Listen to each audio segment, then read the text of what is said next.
참 예수님, 참 예수님, 여러분들은 무엇을 두려워합니까? 그리고 그 두려움은 어디서 온다고 느끼십니까? 계속해서 12주일, 연중 13주일, 14주일 계속 마르코 복음을 읽고 있는데 4장과 5장을 거쳐서 6장 시작인데 4장과 5장도 그 주제는 두려움과 믿음에 대한 주제였습니다. 일관성 있게 마르코는 4장과 5장과 6장을 일관성 있게 두려움이라는 주제와 믿음이라는 대안으로서의 가치를 나타내고 있습니다.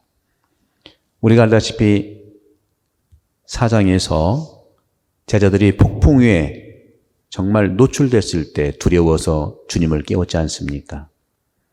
그리고 같은 그 5장에서는 마귀떼가 예수님을 두려워해서 돼지 속으로 들어가게 해달라고 하지 않습니까? 더러운 영을 말하고 있는 것이죠.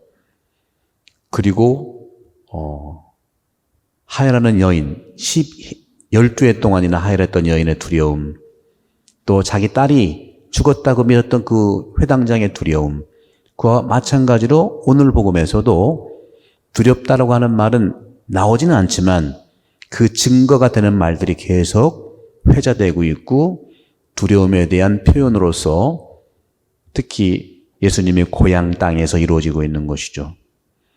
예수님은 오랜만에 제자들과 함께 고향에 갔고 회당에 가서 평소대로 가르치셨어요. 그런데 고향 사람들은 처음 봤겠죠. 그러면서 그들이 놀라는 말들이 이런 말들입니다. 저 사람이 어디서 저 모든 것을 얻었을까? 지혜를 어디서 받았을까? 손에서 저런 기적들이 일어나다니. 그러면서 집안 식구들을 얘기하면서 내가 다 아는 사람들인데 그들은 그분을 못마땅하게 여겼다 하는 표현이 나옵니다. 이런 말들이 어디서 왔을까요? 제가 7죄 정도 얘기하고 8가지 나쁜 생각, 악습도 얘기했죠. 질투에서 오는 거고 또 질투가 또 미움을 싹트게 되고 그러는 것이죠. 그런데 오늘 복음에서 보게 되면은 이 사람들이 예수님에 대한 있는 그대로의 모습을 받아들이지 않는 그 내면에는 질투가 있었고 거기에는 자기가 바라볼 수 없었던 상처들도 아마 있었을 겁니다. 그걸 다 말할 수는 없지만 우리가 인간관계 속에서 특히 가까운 사람들 사이에서요, 그죠? 가족이라든가 또 함께 사는 식구들, 또 친척들, 또 가까이 있는 친구들, 어느 단체, 성당에서는 형제 자매님들, 이런 인간관계 속에서 오랜만에 만났는데 그것이 긍정적이든 부정적이든 변화된 모습을 보고서 우리는 어떻게 해야 될까요? 놀라기도 해야겠지만 그 놀람이라고 하는 것은 그 사람이 그렇게 되기까지의 사실을 우리가 모르지 않습니까? 그렇기 때문에 우리가 함부로 판단할 수는 없겠죠. 그런 점에서 하느님께서 세상을 창조했듯이 긍정적인 놀람은 하느님이 계속해서 그 사람 안에 역사했고 하느님께 영을 불어넣으셨고 아담에게 숨을 불어넣은 것처럼 하느님께서는 우리가 못 보는 사이에 그에게 영을 불어넣은 영감으로써 그 안에 있었던 당신의 이런 가치들이 드러나는 거예요. 그 가치를 인정한다는 것은 대단한 하느님의 시선을 만나는 겁니다. 우리는 두려움과 믿음 사이의 관계가 어떤 것인지를 오늘 주님께서는 말씀하십니다. 두려움을 믿음으로 바꾸지 못하게 하는 것이 무엇인가? 거기에는 질투와 선입견과 오해가 있는 것입니다. 그런 점에서 이 두려움은 우리가 가지고 있는 현실이라면 두려움은 어디서 오는가? 또 과거의 상처로부터 두려움이 생겼고 그것이 미래에 대한 불안으로 드러나는 겁니다. 불안한 것은 미래에서 두려움은 과거에서 오는 거기 때문에, 과거의 두려움 때문에, 미래의 불안 때문에 지금 현재가 우리가 찾아가야 될 하느님의 축복을 만나야 된다는 것이죠. 나에게 있어서 가장 큰 두려움을 우리가 해결할 수 있는 것은 어떤 걸까요? 내가 가장 큰 두려움을 주님께 봉헌하십시오. 그러면 그 두려움을 믿음으로 바꿔주시는 분이 바로 예수 그리스도이듯이 하느님이십니다. 예수님의 이 말씀, 그 말씀이 나에게 위로가 되고 예수님 말씀의 권위가 나를 두려움에서 믿음으로 옮겨가게 하는 것은 분명합니다. 어떻게 나의 두려움을 진정시키고 나의 믿음을 강하게 할 수가 있을까요?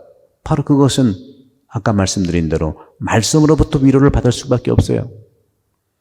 여러분 생각해 보십시오. 예언자는 고향에서 환영받지 못한다는 그런 말은 어떤 걸까요? 가까운 사람들 사이에서 오해와 상처와 또 이해받지 못하는 것들을 주고받지 않습니까? 하지만 반대로 생각해 보십시오. 정말 가까운 사람들 사이에서 가족들과 또 가까운 친구들 사이에서 그들이 내뱉는 위로의 한마디는, 긍정과 칭찬의 한마디는 어느 누구의 칭찬보다 훨씬 더 힘차고 위로가 되고 응원이 되는 겁니다. 가까운 가족들이 천국을 자주 건설할 수 있다는 것이죠. 미움이 만든, 질투가 만든, 오해가 만든 지옥은 그렇게 될 때 훨씬 더 하지 못할 것이 분명합니다. 그러한 위로의 한마디가 나에게 힘이 되는데 예수님의 말씀의 위로는 얼마나 나를 축복하겠습니까?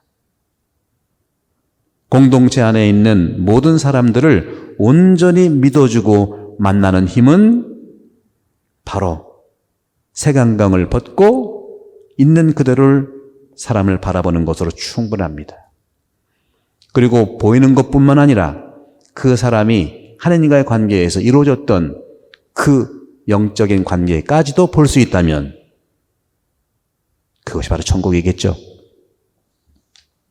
사랑하는 형제자매 여러분, 저는 오늘 이 복음 말씀을 통해서 몇 가지 그들이 가지고 있었던 고향 사람들의 마음은 또 우리 마음의 일부분이라고도 생각합니다. 몸만 땅에 생각한 점이 어떤 것일까? 또 예수님께서 다른 곳에서는 존경받지만 고향과 친척과 집안에서만은 존경받지 못한다는 말이 어떤 것일까? 또 그들이 믿지 않는 것에 예수님도 놀랐다는 것이죠. 여러분, 하지만 혹시 고향과 친척과 집안에서 존경받지 못하다면 여러분들은 예수님입니다. 여러분이 늘 만나는 사람들 사이에서 존경을 받지 못한다면 여러분들은 예수님을 살아가는 것이라고 생각할 수 있습니다. 이게 무슨 말이냐? 우리는 흔히들 언제 상처를 받고 언제 우리는 힘이 빠집니까? 가까이 있는 사람들부터 긍정과 칭찬보다는 지적과 또 어떻게 보면 억울함, 그것이 실패의 느낌까지 갖는 것이죠. 어떻게 보면 나한테 들려오는 말들이 죽음의 말이고 실패의 말이고 상처의 말일 때 그때가 바로 예수 그리스도의 십자가라는 사실, 그리고 이 부활의 신비의 중심에는 바로 실패의 언어가 있었고 부활 예수님의 그 영적 가치의 중심에는 억울함의 언어가 있었고 죽음의 언어가 있었다는 것이죠.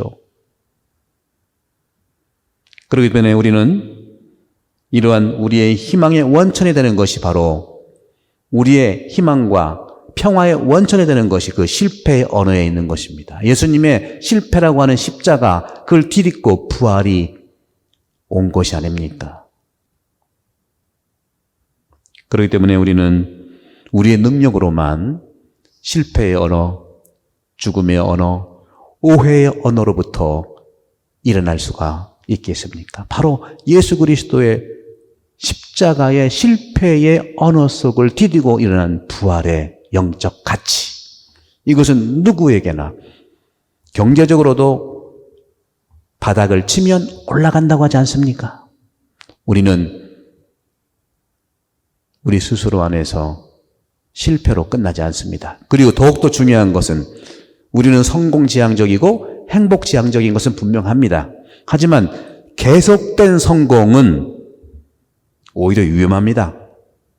계속된 칭찬은 오히려 우리의 영적 가치 중에서 우리 영적 가치에 상당한 어려움을 주는 것이 분명합니다.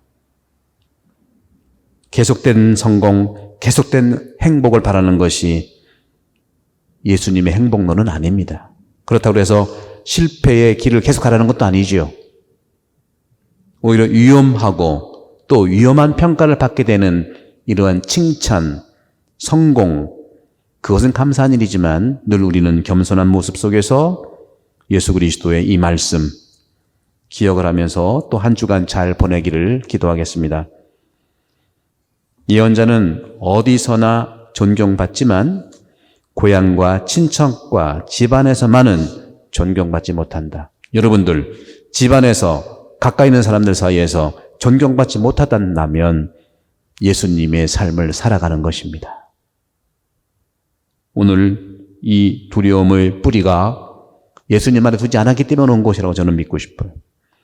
인생 살면서 두려움이 없는 사람이 어디 있겠습니까? 상처가 없는 사람이 어디 있겠습니까? 그러나 그러한 상처와 두려움은 예수님의 이러한 가치에 뿌리를 내릴 때 하나님께서 움직여 주신다는 것이죠. 오늘날 코로나 바이러스로 이 힘든 시기가 분명하지만 예수님의 삶의 가치에 뿌리를 내릴 때, 말씀에 뿌리를 내릴 때, 주님의 위로 한마디가 뿌리 내릴 때 나도 역시 그 사람에게 위로의 말을 해줄 수가 있습니다. 사랑하는 형제 자매 여러분, 연중 14주일 이 복음 말씀을 통해서 우리가 살아가는 예수님의 삶의 가치, 제가 늘 말씀드렸죠. 예수님의 마음 6가지 중에서 첫 번째는 어떤 마음이었죠? 온유한 마음, 겸손한 마음, 믿어주는 신뢰의 마음, 그리고 용서하는 마음, 그리고 사랑하는 마음, 이 5가지가 결론적으로 나오는 구체적인 말은 칭찬과 긍정과 위로의 말씀 한마디입니다. 내가 지금 누군가에게 칭찬과 긍정과 위로의 말을 할 때 예수님의 삶의 가치가 여러분을 통해서 그 이웃에게 전달되고 그것이 바로 천국입니다. 천국은 어떤 지역, 공간이 아니라 예수님께서 말씀하시는 우리 사이에서 늘 발생하고 탄생하는 선물입니다.